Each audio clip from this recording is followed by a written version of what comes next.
one of the big issues that at least I've noticed, particularly in developing economies, which is starting to get a little bit better now, I'll say in a second, was the access to financial services on a regular basis, and actually from the sort of ground up grassroots level, even just from loans and mortgages, but also loans to get businesses up and running, and just their access to those financial institutions such as banks is actually partly why they haven't been able to develop all as much as they would have liked to.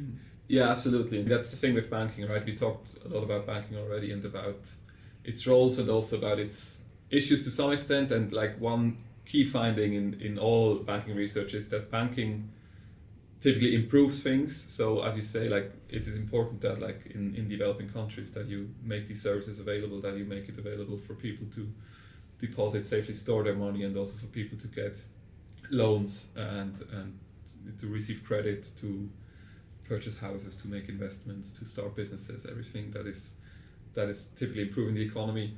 But we also know that it makes the economy more prone to fluctuations and to like certain kinds of failures and crises. So the bottom line is still that banking improves things, but it just comes with these instabilities. Sure, and particularly in those kind of developing or less developed economies, there's been some great work been done by sort of microfinancing work that's been done out in those countries. I think, and I kind of understand that if there's a worry with a level of corruption and things like that, I think that if you were to put it, to sort of encourage those larger banks, well, first of all, one, corruption within those banks and whether, links to the sort of the government and whether how much of those resources and how well they're being applied. But also, quite frankly, that some of these larger banks, they want a level of safety when they're loaning out money, and I don't think, there's necessarily the framework enough for doing it. But I think there's been some good work done on sort of the microfinancing level, which I think is really important. Because as I've kind of mentioned before, it does help weird word, but lubricate the economy from one of the allocate sort of resources and allow sort of development and growth. I mean, not that there's other reasons, right? But if you take sub-Saharan Africa for a reason, there's a lot of environmental reasons in terms of just geography, right? And so if like Kenya, for example, has a very hard time with droughts, which if you're a primary sector, farming, agriculture, those kind of industries, that is going to affect you rather considerably.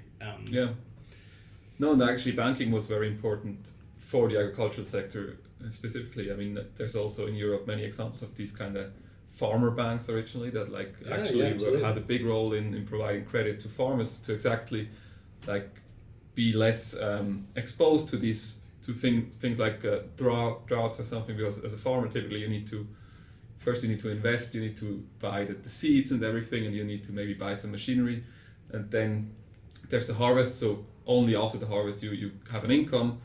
So even without any droughts or anything, this is an issue, and you kind of need a credit to go ahead and farm, at least in a larger scale.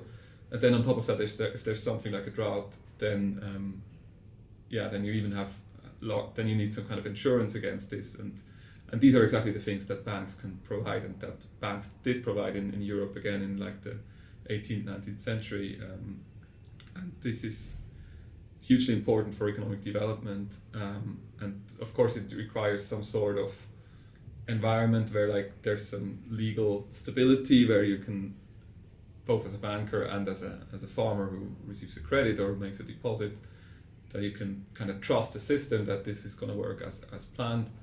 And at the same time you need to be safe from government coercion. That's the other issue. Like if you can either have a very unstable country where there's many legal issues, but you can also have a country which is very stable, but where the government has so much power that you never know whether the government is going to take away your money. So this is like a fine line that you have to walk. And it is tricky.